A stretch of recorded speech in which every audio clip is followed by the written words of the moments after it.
السلام عليكم، كي راكم؟ ان شاء الله تكونوا بخير وعلى خير. نلقاكم في هذا الفيديو كاع بخير عليكم. جبت لكم طريقه تحضير هذا المخ. انا الطريقه تاعي هذه هي.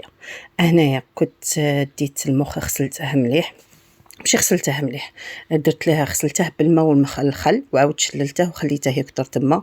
عاود جبت الماء غالي ودرت فيه هذاك المخ، ودرت درت الرند اللي عندها ورقة تاع الرند، تغلي هذاك الرند في ديك انا ما عنديش الرند ورقة، درته هكا مطحون، درته وخليته واحد جوج دقائق ونقلعه. وكي قلعته هنايا مانيش عارفة كيفاش صرالي، ما صوتش ولا سهيت ولا والله ماني عاقله البنات. تقلعي له هذوك الخيوط تاع العروق تاعه يبقاو باينين هكاك، تقلعيهم كيما الشعره. ما علينا. هنايا درت زوج فصوص تاع الثوم، ربيتهم، قليتهم من ما تخليهش ينحرق لك باش ما يطلقلكش هذيك المروره. درت تاني هنايا نص مغرف صغيره تاع طوماطيش كونسونطري، قليتها تاني شويه. ودرت هنايا حبه طوماطيش كنت ربيتها كبيره وقليتها، لخاطرش عندي المخ كم شايفين مخ ماشي كونتيتي كبيره. مهم زعما نرافقوه بهذه لاصوص بس باش يسكى. هذه هي. هنايا قليت هذيك لاصوص مليح ونقيت هذاك المخ كما قلت لكم من هذوك العروق ينقلعوا هكا كيما الشعره.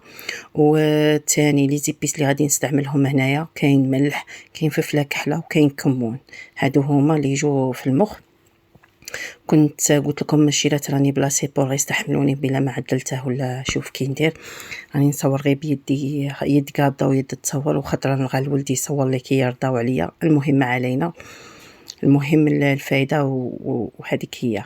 راني تشوفوا كلشي وسخته، مهم علينا.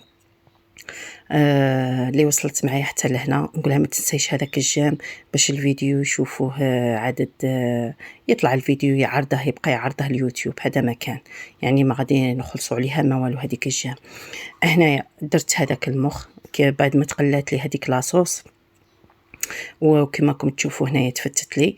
وهنايا زدت عليه هاد البيض تاع العرب، كان جابوه لي حمايه ربي يحفظه. درت عليهم 4 تاع البيضات، وزدت درت لهم غير رشه تاع الملح من الفوق باش هذوك البيض ما يجينيش مسوس ولا هكاك ناقص ملح. وغطيت عليه، حركته شويه. انا ولادي ما يبغوش البيض يبقى خضر، وما زعما كاين اللي يبغيو البيض خضر تحركيه غير شويه وتقلعيه، وكاين اللي يبغوه طايب بزاف كيما انا في الدار عندي. غطيته بالاخر بالمخطار وخليته هكا 2 دقائق ولا 3. ايا وحطيتها لهم. كنت رافقتها مع كانت بقيت لي شويه من الماكله من الفطور وكشي، رافقتها زدت له شويه تاع فريت وبصحاتنا. وهذه هي الطريقه اللي قدمته بها. وما بقى لي غير نقول لكم ان شاء الله نتلاقوا في وصفه واحده اخرى في فيديو واحد اخر، وان شاء الله يعجبكم وصفاتي وما تبخلونيش بهذاك الجام. فضلا منكم وليس امرا، وهذاك الاشتراك وتفعيل الجرس ان شاء الله يا ربي باش تطلع القناه وانا مطلعينها درجه درجه مع بعض. ربي يجازيكم، ربي يحفظكم، مع السلامه.